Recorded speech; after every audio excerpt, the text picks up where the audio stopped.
जय हरी माऊली. मी तुमचा सागर जाधव. 2-3 दिवसाचा गॅप गेलाय, पण काय आले आपल्याकडे लाल दिवा एक नंबर गाडी. अँबेसिडर ही विंटेज कार म्हणून वापरली जाते मित्रांनो.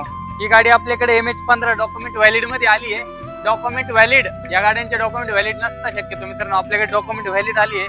2028 पर्यंत गाडीचे पूर्ण डॉक्युमेंट व्हॅलिड आहे. इन्शुरन्स पण आपण चालू करून देणार आहे. गाडी नावावर होऊन जाणार आहे. गाडी पूर्ण नावावर होऊन जाणार आहे. ही विंटेज कार म्हणून वापरली जाते. जर कोणाला गाडी पाहिजे असेल तर मला कॉन्टॅक्ट करा मित्रांनो. ही गाडी किती देणार आहे? 2,61,000 रुपयात. 2,61,000 रुपये घेऊन या मित्रांनो आणि ही गाडी घेऊन जा. हा लाल दिवा आहे मित्रांनो, एकदम चालू कंडिशन मध्ये गाडी. गाडीचं किरकोळ कारकोळ काम करायला लागणार आहे, पण गाडी आता एकदम वर्किंग कंडिशन मध्ये 200 किलोमीटरवरून गाडी माझ्याकडे चालत आलेली आहे. गाडी एकदम आहे त्या कंडिशनला बेस्ट आहे. जर कोणाला मॉडेलिंग बनवायची असेल तर आपण बनवून पण देणार आहे, पण आपल्याला आहे या कंडिशन मध्ये गाडीचे 2,61,000 रुपये लागणार आहे. जर कोणाला पाहिजे असेल तर मित्रांनो पटकन फोन करा या गाडीसाठी. मी खाली डिस्क्रिप्शन मध्ये नंबर देतोय. शक्यतो व्हॉट्सअप कॉलिंग किंवा व्हॉट्सअप मेसेज करून ठेवले तर तुम्हाला कॉल रिप्लाय करायला मला सोपं जाईल. कॉलिंग जेव्हा वेटिंग असेल तेव्हा मला व्हॉट्सअप कॉल किंवा मेसेज टाकून ठेवा मित्रांनो. चला धन्यवाद. आतले फोटो दाखवा माऊली यांना सगळे.